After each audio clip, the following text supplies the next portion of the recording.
Un tema muy interesante, muy importante, que son las obras que están paralizadas por diversos motivos, que no los menciono ahora porque tenemos alguien con quien nos vamos a conversar y ha hecho un estudio. La Contraloría General de la República ha presentado un informe sobre 2.298 obras paralizadas, cuánto dinero involucran y algunas de las razones fundamentales por las cuales están paralizadas. Vamos a hablar sobre esto con el subgerente de seguimiento y evaluación del Sistema Nacional de Control de la Contraloría. Gracias por acompañarnos, señor Luis Portugal. Buenas noches, un gusto estar en su programa. Primero, ¿nos puede explicar qué es una obra paralizada? Porque una obra puede paralizarse unos meses y de pronto se reanuda y después puede volver a estar paralizada la misma obra.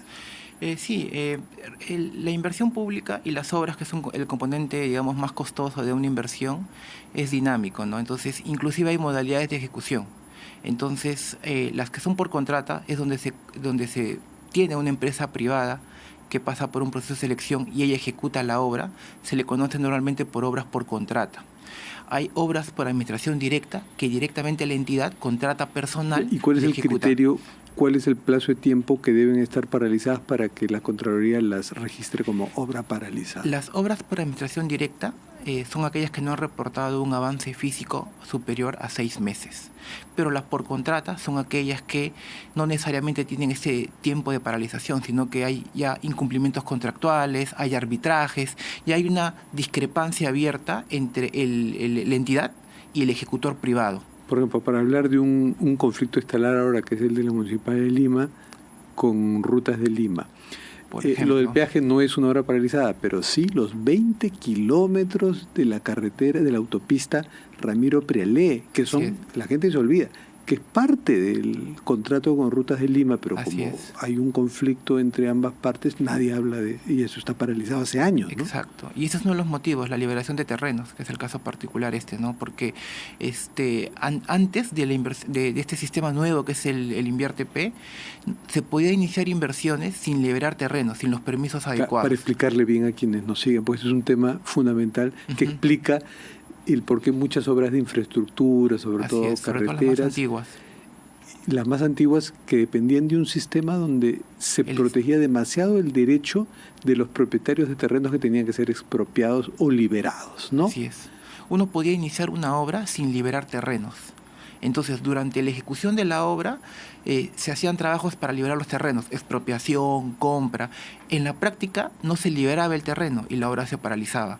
Actualmente, en el nuevo sistema de inversión pública, antes de iniciar una obra, primero se compra el terreno, se expropia y así la inversión avanza sin este problema. Claro, lo que me está diciendo es que la Ramiro Prialé, cuando se hizo ese contrato, regía el anterior sistema. El SNIP, el famoso SNIP, que es del 17. Pero además hubo cambios legislativos que facilitan la expropiación, ¿no? Así es, tratando de dinamizar la inversión pública, ¿no? Claro, pero en la práctica no ha funcionado.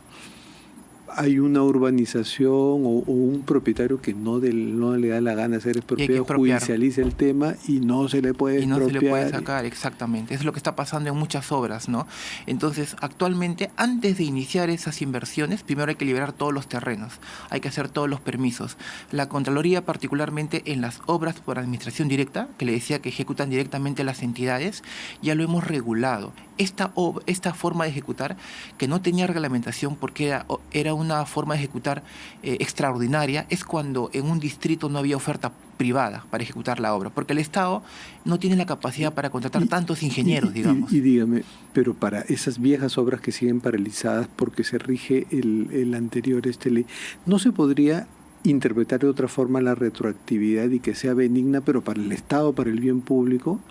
¿Por qué tiene que regir para esos tercos que no quieren ser, no es que se les va a quitar sus cosas sin una compensación? O sea, ¿por qué tiene que regir para ellos sí, es que cuando se esa inició interpretación retroactiva? Cuando se inició la inversión regía ese marco legal, ¿no? Entonces lo que pensamos que es que debería cerrarse esa inversión e iniciar una nueva con el nuevo marco legal y comenzar en primer lugar a liberar terrenos.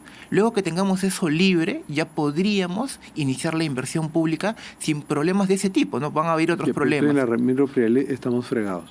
Por el momento sí, porque o sea, ahí tendría que reformularse la inversión, digamos, en el antiguo marco normativo y reiniciarse con el nuevo marco normativo. Ya, o sea, ahí usted lo que recomendaría es, porque la Contraloría no solo está para registrar, ¿no? No, así es. Para investigar, sino también para hacer recomendaciones. Claro, de hecho nosotros nos preocupamos hace más de 4 años de esto, sacamos reportes trimestrales donde informamos la cantidad de obras paralizadas, cuáles son las causas de esta paralización, hemos hecho recomendaciones al Ministerio de Economía y Finanzas, que es el ente rector, para que haga cambios concretos. Gracias a este buen ejemplo hemos visto el caso esto de las así es. De ese viejo sistema, de entre el SNIP y el Invierte-P, así es. Y de las la liberación de terrenos. La liberación predios. De terrenos y de así interferencias. Las interferencias.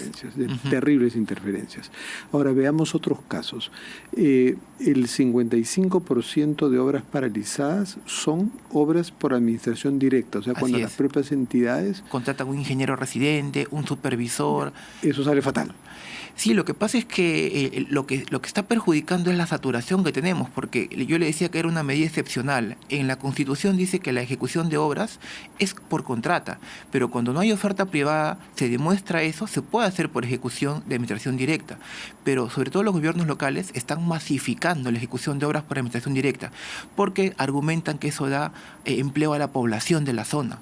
Que ellos tienen que contratar un ingeniero y personal no calificado como obreros para que ejecuten la obra. En la práctica se están paralizando las inversiones, demoran mucho más de lo previsto.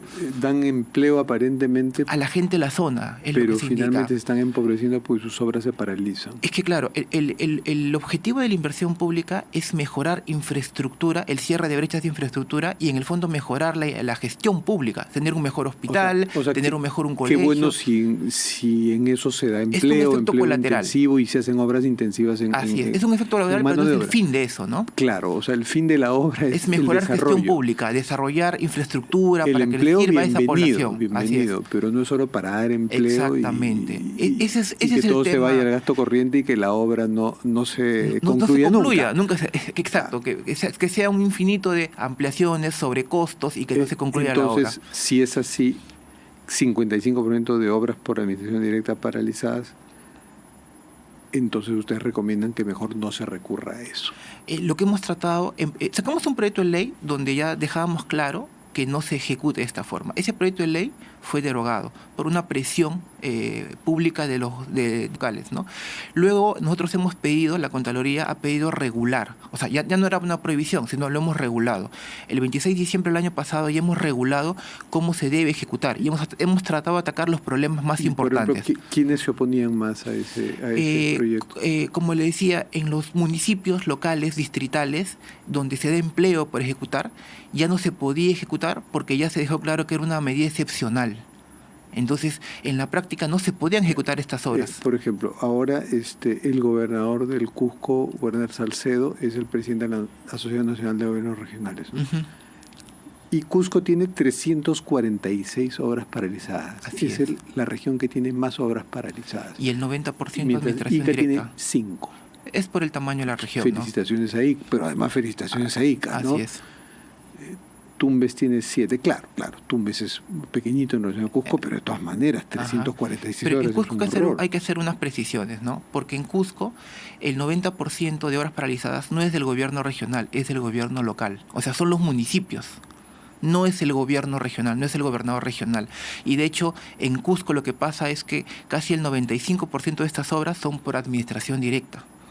Y eso es lo que está ocurriendo finalmente. O sea, en general es el 55% de obras paralizadas por administración directa, pero en Cusco es el 90% y básicamente en gobiernos locales. Entonces ya sabemos qué pasa en Cusco.